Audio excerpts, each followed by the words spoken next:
Comment améliorer votre référencement sur les réseaux sociaux, c'est-à-dire comment est-ce que vous pouvez faciliter le travail pour que vos clients potentiels puissent trouver votre entreprise sur votre page Facebook, sur Instagram.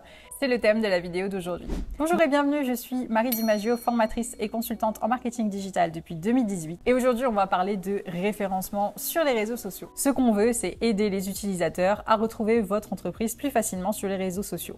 Alors pour ça, comment on fait? Première chose que vous devez faire, c'est sélectionner 3 mots-clés qui décrivent le mieux votre activité. Donc si vous êtes par exemple une coiffeuse à Nouméa, eh bien dans le texte que vous allez utiliser pour décrire votre activité, que ce soit dans vos posts ou que ce soit sur la description de votre page à propos, vous devez utiliser ces mots-clés-là. Donc si vous êtes coiffeuse à Nouméa, pour reprendre mon exemple, des mots-clés qui pourraient être intéressants, ce serait salon de coiffure à Nouméa, coiffeur à Lansvata, c'est un quartier à Nouméa. Donc pourquoi je dis coiffeur parce que, et non pas coiffeuse, parce que en termes de référencement, on utilise plutôt les mots-clés masculins. Et troisième, shampoing et brushing à Nouméa, par exemple. Ça pourrait être intéressant. L'idée, c'est vraiment de se mettre à la place des personnes qui cherchent un salon de coiffure sur les réseaux sociaux. Qu'est-ce qu'ils vont utiliser comme mots-clés? Généralement, ils vont plutôt commencer à regarder au niveau des salons qui sont les plus proches de chez eux. Donc c'est pour ça qu'on va utiliser des mots-clés qui sont liés par exemple au quartier ou à la ville. Ensuite, ils vont utiliser nécessairement les mots-clés qui vont décrire l'activité, donc salon de coiffure ou coiffeur. C'est là où ces mots-clés-là vont être intéressants d'être utilisés. Donc encore une fois, ces mots-clés-là, vous devez les utiliser au maximum, notamment dans vos posts, parce que sur les réseaux et par exemple sur votre page Facebook, ça va rester dans les résultats de recherche si quelqu'un utilise la loupe sur votre page professionnelle, si c'est une option que vous avez activée. Donc voilà, ce sont des réflexes que vous devez prendre.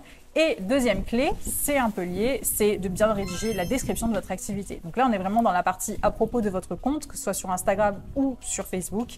Et c'est d'utiliser, encore une fois, une description qui va utiliser ces mots-clés-là, qui va décrire au plus près votre activité, mais qui va utiliser aussi des mots-clés qui soient liés à votre zone géographique, si c'est quelque chose que vous voulez mettre en avant. Évidemment, si vous travaillez en ligne, vous n'êtes pas obligé de travailler sur un référencement local. Là, l'exemple que je vous donnais, il était vraiment sur améliorer le référencement de par la géolocalisation. Vous pouvez inclure des informations sur le nombre de personnes que vous avez, sur vos spécialisations, sur les prestations que vous proposez, etc. Le maximum qui est autorisé en termes de caractères, je vous conseille vraiment de le rédiger. Et dernier levier, eh bien, ce sont les mots-clés. Les mots-clés vont vous permettre d'être retrouvés sur les réseaux sociaux. Sur Instagram, par exemple, si vous tapez hashtag marketing digital, vous allez tomber sur des contenus qui ont utilisé le hashtag marketing digital. Donc s'il y a des sujets qui vous intéressent, des domaines spécifiques dans lesquels vous voulez rester informé, eh bien vous pouvez utiliser ces hashtags-là pour pouvoir y être abonné. Et ça va vous permettre comme ça de retrouver du contenu, mais aussi des utilisateurs. Alors évidemment, il n'y a pas que les hashtags.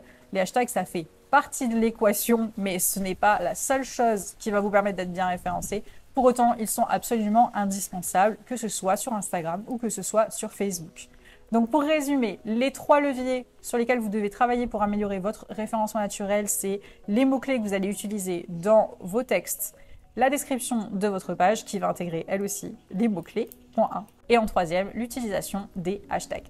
Abonnez-vous pour plus de contenu sur le marketing et les réseaux sociaux et on se retrouve très vite pour une nouvelle vidéo.